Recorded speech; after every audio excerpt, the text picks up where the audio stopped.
Wow, this game has been a surprise hit. I wonder why. Ooh boy. Unicorn Overlord is on a fast pace of becoming Vanillaware's most successful game. Its critical and sales reception is proof enough that people would still buy and play 2D games. And who wouldn't? Especially how beautiful this game looks, that it ended up selling all of its physical copies in the first week of release. So how did Unicorn Overlord become Vanillaware's most successful game? Before that though, if you are happy that Unicorn Overlord is seeing this brilliant success, then please like this video and join Otaku Define for more JRPG content. First, let's look at the overall reception for Unicorn Overlord, beginning with the reviews. For critics, their reception for this game is overwhelmingly positive. Unicorn Overlord managed to receive a score of 88 on Metacritic. Additionally, Famitsu gave it a score of 36 over 40, which is considered a platinum rating. Just to prove how insane that score is, there are only 30 games so far that reach a perfect score of 40 on Famitsu. I can also say that this game is a 4 out of 5. I don't know how much weight my words and rating add up to its reputation, but on the critical standpoint, it is by far an overachiever, despite it being considered niche because of its 2D art style, which I believe makes it even more impressive that this game managed to sell a lot of copies. The sales number for Unicorn Overlord surprised many, even Atlus, the publisher of the game. Unicorn Overlord topped the Japanese charts in the first week of its release, occupying 3 spots. First place for Unicorn Overlord Switch, selling 40,000 units. Third place for the PS5, selling 24,000 units. And 8th place for PS4, selling 8,000 units. Yes, PS4 working overtime for the senior's pension. What's more impressive is that these records are per physical units only, amounting to 74,186 copies sold in Japan. That is twice more than what Vanillaware's previous title did with 13 Sentinels. Also, please play that game, it's amazing. To top it off, they would have sold more units if it weren't for Atlus underestimating their projections, because the shelves in Japan are running out of Unicorn Overlord, which of course Atlus heavily apologized for. This means that the Japanese players adore this game, but it's not actually only them, since in the UK, Unicorn Overlord entered the top 10 best-selling titles of the week. So how exactly did Unicorn Overlord achieve these accolades, that it can now be seen as Vanillaware's most successful game? Well, there are a lot of factors, one of which is its rich storytelling. Now, watching the cutscenes of Unicorn Overlord might not feel like a cinematic piece compared to what other games can do, especially the AAAs. Rather, watching the game's cutscene made me feel like I'm enjoying a perfectly produced stage play. Seeing these wonderful backdrops, 2D artworks that we can hang on the museum, engaging characters that can entice you for what they believe in. Then, the dialogue. Their lines are carefully written to the point that you will be immersed in the time and setting that the story is telling. Out-of-place words have been one of my biggest pet peeve in video games or even in other media. Oftentimes, fantasy games set in historical times tend to use words that doesn't suit their timeline, which no matter how good looking the graphics are, takes me out of the story, and I lose focus on what they were trying to tell. But in Unicorn Overlord, their dialogue is written to highlight that this is a time where people will convey their emotions in fruitful vocabularies, and it's not a combination of long, boring words. Their lines are woven strongly that they even dish out trash talking while also sounding like they're courting you. You're not fit to be rust on my spear. Poetry. But let's talk about the premise of Unicorn Overlord.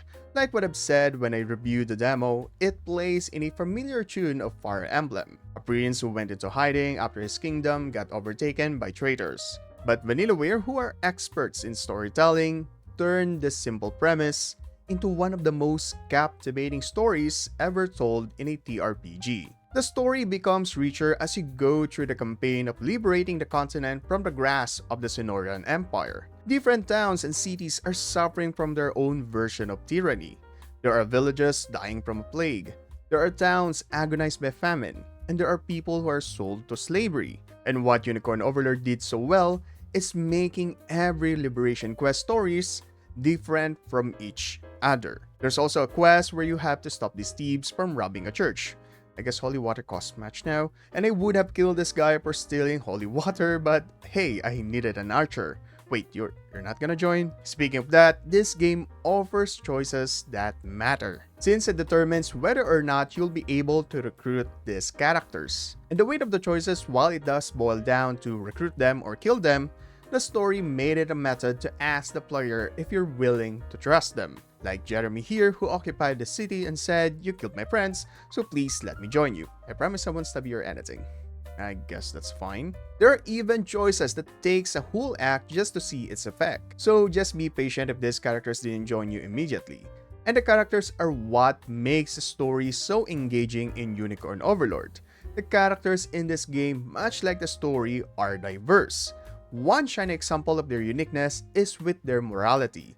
There are good characters trying to help the weak. There are also evil characters for the sake of being evil. There are those who are doing cruel things because they didn't have a choice. Then there's characters who are only evil for the sake of others. Because of these character sentiments, their personality and motivation stand out despite the overwhelming roster that this game has. In fact, the developers in Vanillaware did say that there are over 100 unique characters that you'll encounter in the story.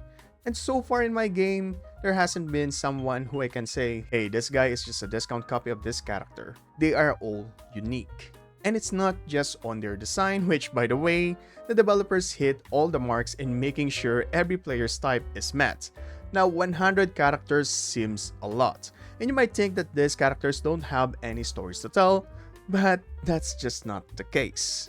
Another thing that brings out their personality is how they relate with other characters by using the game's Rapport system, which is similar to Fire Emblem and Persona games' social link events. However, what they did better here is that other characters not involved in the Rapport events can pop in, resulting in a deeper conversation and most of the time hilarious situations. They were able to implement this since there is no permadeath mechanic. The rapport system is also a way to pick which character you will romance. Will you go for your childhood friend? Or do you pick the better childhood friend? Are you willing to cock your subjects? Do you fantasize about Oshinoko? Or romance the obvious best girl? At the end of it all, it's your choice. And that has been one of the best selling points of the game. Player's choice, which is heavily implemented in the gameplay mechanics. Unicorn Overlord's gameplay is a combination of an RTS and TRPG, where the units you control will move in real time based on the command you gave it, and will fight enemy units depending on the strategy you set up on its unit formation. It implements the Fire Emblem style of weapon and class advantage, while also adding a lot of mechanics involved on how much damage you can deal on the enemy units. The class system is robust, and every quest story you play, you are awarded with a recruitable character with a new class. You can also upgrade stuff here, like the size of your unit and advancing their classes. There's also a lot of hazards in the environment you play in the stages, like barricades, ballistas, watchtowers, and many other things. That's the technicality of it. But what I find addicting with Unicorn Overlord's gameplay mechanic is how the game is designed. Even though there's a lot of mechanics and features thrown around here, Unicorn Overlord managed to synthesize all of them in one big box that made the game fun. This is very much highlighted on their stage design. There are stages where you have to deal with environments such as a blizzard blocking the visibility. I personally love the stage where you also have to put out the forest fire on top of battling enemy units. The variety in stage design is as unique as the characters and the stories that it is trying to tell. And I believe this is the main selling point for the surprising success of Unicorn Overlord, because it managed to add hundreds of things while making sure that each one of them gives the player a distinctive experience. Much like the characters, no main quests or side stages felt the same. It offered players various options on how to win the battle, while also adding new challenges. It's a game where I couldn't put it down, even after I said this will be my final turn. I do hope Unicorn Overlord gets more players, but how about you guys? Do you like this game so far? Are you happy for its success? Let's just hope Atlus can add more copies for this game, because I'm really glad for Vanillaware and how Unicorn Overlord is another massive W for JRPG fans, and heck, even Atlus.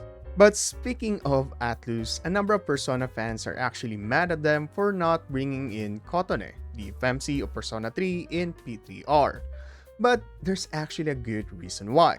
If you're curious, then check this video out. Like and subscribe to Otaku Defined for more JRPG content. This is Math, and stay awesome, my dudes. Well, if it means ruling beside you, perhaps I could try holding on just a bit more.